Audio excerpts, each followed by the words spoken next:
Bom dia a todos os conselheiros. Até para mim é muito bom falar depois do conselheiro Anselmo, que é diretor de Satuba, até porque boa parte dos dados que foram apresentados do campo Satuba. E assim, CD parece que ficou nessa proposta, ficou podendo se ausentar da sala de aula, e FG, os conselheiros que representaram os docentes tiraram. O que é importante para a gente é um avanço. Contudo, eu queria, a partir da fala do conselheiro Anselmo, registrar que essa dificuldade dos CDs em dar aula não aparece em época de eleição. Isso é importante ser registrado. O nosso diretor, por exemplo, deu aula no pleito eleitoral. Durante o ano de eleição, da aula parece que é muito tranquilo. Agora, depois do período eleitoral, da aula passa a ser muito mais difícil. Então é importante registrar isso. CD, quando quer participar, quando quer dar aula, quando tem pleito eleitoral, vão às salas de aula, diga-se passagem, aos primeiros anos, que são as turmas mais lotadas. Em compensação, também são as turmas onde tem a maior quantidade de votos dos alunos. É importante registrar isso.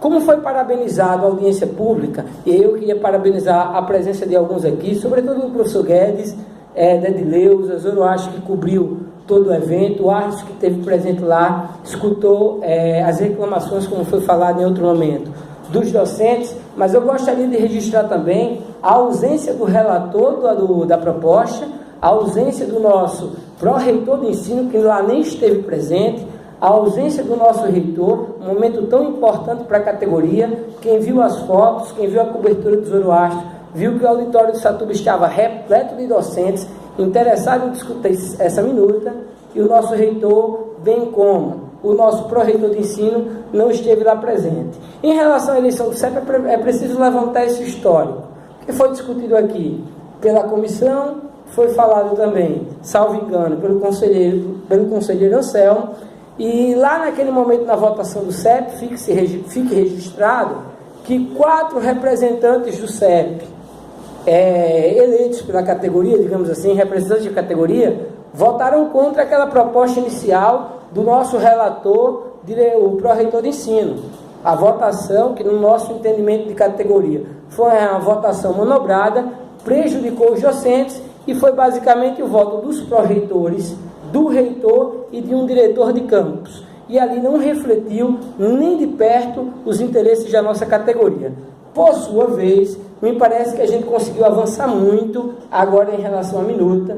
Tem alguns pontos que eu ainda quero discutir. Eu lamento que esse documento não foi com antecedência divulgado. Eu, por exemplo, não recebi esse parecer como conselheiro. Gostaria muito de ter recebido esse parecer para poder ter discutido com a categoria, debatido com a categoria e ter trazido minhas ponderações. Mas a explanação do conselheiro Arles foi muito boa, deu para entender algumas coisas. De toda forma, anotei muitas coisas que eu provavelmente quero refletir mais e quero discutir com a categoria, e certamente vou pedir vistas desse processo. Mas a gente avançou muito, a gente conseguiu avançar. Acho que a comissão está de parabéns pelos avanços que foram feitos. Restam algumas dúvidas, outros pontos nós não conseguimos avançar. Palavra do conselheiro Arles, se eu estiver enganado, favor corrigir, 64% dos e-mails que os docentes mandaram foram ratificando o que foi decidido na audiência, o que foi apresentado na audiência. Então a gente está diante de uma categoria que tem se posicionado para essa reitoria, e aí eu quero registrar a insensibilidade dos pró-reitores, a insensibilidade dos pró-reitores que estiveram no CEP, que tiveram a oportunidade de fazer as mudanças devidas e não foi feito. E aí quero parabenizar novamente os representantes do corpo docente que avançaram muito nas propostas. Eu acho que a categoria fica muito mais feliz em votar a partir desse parecer dos representantes do corpo docente do que foi feito lá no CEP. Então isso é importante registrar. Mas assim, tem algumas dúvidas, muitas. Me parece que alguns pontos que a categoria deliberou não foram acatados, e aí a gente precisa entender por quê. Um deles, a categoria pede lá na audiência pública, primeiro a extinção das funções gratificadas. Aí eu queria alertar para os conselheiros, sobretudo o pessoal das entidades de trabalhadores, das entidades patronais, para conhecer mais profundamente a nossa instituição. E aí eu vou explicar um pouco do que acontece na Satuba. Esse dado aí, e aí eu quero parabenizar novamente aos representantes do corpo docente, que foram buscar os dados, se empenharam, mas esses dados precisam ter uma reflexão por trás deles. A gente tem 3 professores de artes para uma carga horária de cerca de 16 horas. A gente tem o corpo técnico, eu diria que a gente, claro que isso é uma brincadeira, me permitam que esse é um momento, mas é mais professores de área técnica do que alunos. O nosso curso superior tem 4, 5 alunos no final na sala. Então, esse registro de quantidade de alunos e quantidade de professores, que dá aí 9,6% de horas-aulas para os professores, não é uma realidade. Precisa ser interpretado. Isso eu falo de Satuba, porque os conselheiros mostraram. A gente tem afastado para ser pró-reitor alguns do campus Satuba, outros que foram afastados estão na reitoria aqui. Nós não entendemos ainda como, inclusive enquanto categoria, enquanto professores de Satuba, nós estamos organizando um documento para pedir explicações. Nós temos professores cedidos para Arapiraca, um professor cedido para Arapiraca, nós também não entendemos o motivo, e aí nessa situação toda você tem 9,6 de aula para cada docente. Eu ressaltei, quando apresentei, que... Professor, eu queria garantir a minha fala, e depois da minha fala... Justificar na minha fala, professor. Os professores em efetivo exercício de sala de aula. Só corrigindo o que você falou, não é de todos os docentes do estudo. O Anselmo ele não entra nisso porque não está carga horária. E tanto aqueles que não estão em carga horária, que são notados no campo, então não entram nessa conta. Eu falei dos efetivos em sala de aula. Certo. A sua fala, professor, o senhor diz assim, eu ainda coloquei em conta a observação, sem considerar os substitutos, né? Você falou, e você não falou nem substituto. A palavra que você usou nem é mais usual, foi temporários. Então é bom sua explicação mesmo, porque não ficou bem clara na hora que você estava explanando. Então, se não tem contado com o professor Seco, Chicão, Daniela e dentre outros que estão sendo da reitoria, eu ratifico a minha fala. Mas ainda assim a gente tem situações duríssimas no campo Satuba. Pelo que consta no horário de Satuba, na sala dos professores, e aí tem professores de Satuba que podem confirmar, bem como nós tiramos xerox disso, a gente contratou um professor substituto para a educação física, que tem uma carga horária de 16 horas. Então nós temos 3 professores de educação física, ele tem 4 horas. Ao todo, tem 16 horas aulas, o que daria para um professor só, mas a gente tem 2, mas achando pouco, a nossa instituição contratou um substituto, que, segundo o horário que está na mesa dos professores, ele tem 4 horas aulas. Eu não sei se em algum campus da nossa instituição tem algum professor substituto que dá só 4 aulas. Então, assim, são palavras muito bonitas, de parabéns, etc., mas que não são, na realidade prática, sentida pelos docentes. E aí a gente pede que esses números tenham uma reflexão maior, para que a gente entenda o que de fato a gente está votando aqui. Então, alguma outra pessoa... A categoria pediu que se pudesse explicar se é horas ou horas-aulas. No da Bahia, por exemplo, como o professor Arthur leu, tinha 16 horas semanais de aula. Posso estar equivocado, anotei apressadamente, daí eu quero pegar o parecer para poder analisá-lo e fazer o meu voto. Por isso que eu quero pedir vistas. Então lá tem aulas, aqui a gente tem horas. Aí o professor Arthur disse o seguinte, 16 horas representa 19 aulas. 19 aulas.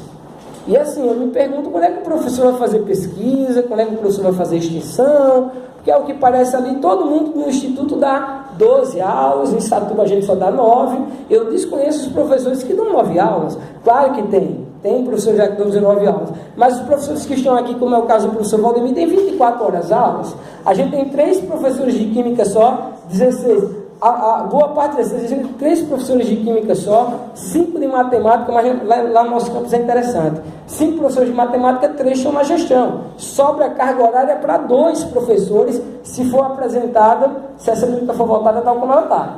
Então você pega a aula de 5 professores e distribua para 2, imagina a carga horária que esses 2 vão ficar. Então esses casos, têm que ser casos a serem analisados por essa comissão. Repito, 5 professores, 3 estão na gestão. Me parece que a nossa gestão precisa muito dos matemáticos já, deve ter muito cálculo para ser feito, porque dos 5 professores de matemática, tira 3 para a gestão e sobrecarrega 2 com a carga horária toda, alguma coisa tem, ou de especial nesses professores, ou os outros dois têm que arcar com os custos dessa decisão da nossa direção. Então a gente precisa ajustar algumas coisas aí. Aulas ou horas-aulas, é importante para a categoria ter esse entendimento, isso não foi colocado. Esses afastamentos dos FGs para a reitoria, para a gente é muito, mas muito complicado. A gente quer entender como é que vai funcionar isso, porque no final das contas, conselheiros, quando um FG vem para cá, para a reitoria, representa que o outro vai pegar a carga horária dele. Se a gente analisar a partir daquele gráfico, parece que é pouco, porque aí ele ia pegar 9 aulas e distribuir entre os demais, mas não funciona assim. Tem disciplinas, como eu falei, algumas aqui, física, química, ou mesmo matemática, ou filosofia. Carga horária de filosofia é pouco. Mas se o meu companheiro de trabalho, o professor André, ele pega um FG aqui na reitoria, eu pego todas as aulas de filosofia. E eu posso dizer a vocês que eu tenho um projeto de extensão, um projeto de pesquisa com 4 bolsistas. Qual o tempo que eu vou ter para fazer pesquisa e extensão? O que a gente está discutindo aqui não é o professor ficar, me permite uma palavra, vagabundeando, não. A gente está discutindo qualidade do ensino, pesquisa e extensão.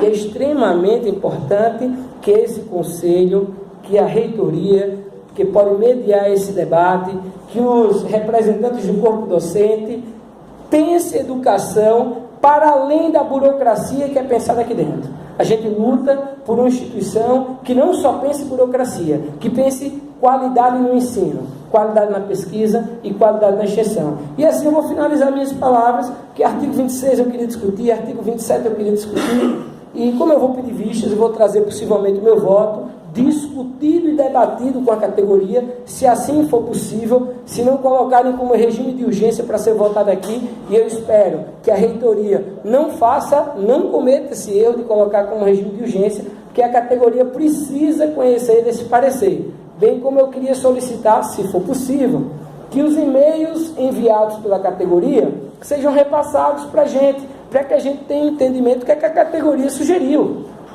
Muitos não puderam estar presentes em Satuba, e como o professor Alisson disse, mandaram e-mail. 64% deles ratificaram o que foi decidido lá na audiência pública, mas tem um outro percentual aí que a gente não sabe o que foi que eles sugeriram. Eu, pessoalmente, como conselheiro, gostaria muito de saber o que esses docentes sugeriram, o que eles criticaram, para ter firmeza no meu voto e para poder trazer um voto aqui que represente a categoria, mas não só a categoria, que represente a qualidade do ensino, da pesquisa e da extensão nessa instituição. Que, diga-se de passagem, a gente está discutindo carga horária docente, mas os nossos estudantes, que são aqueles que vão ser penalizados com o que nós decidirmos aqui, são os estudantes que incessantemente em todas as eleições que tiveram, votaram pela mudança, votaram pela transformação da nossa instituição. A gente não conseguiu fazer essa mudança, nós não conseguimos fazer essa transformação nas últimas eleições, mas esse conselho pode dar um passo importante para deixar de pensar somente em burocracia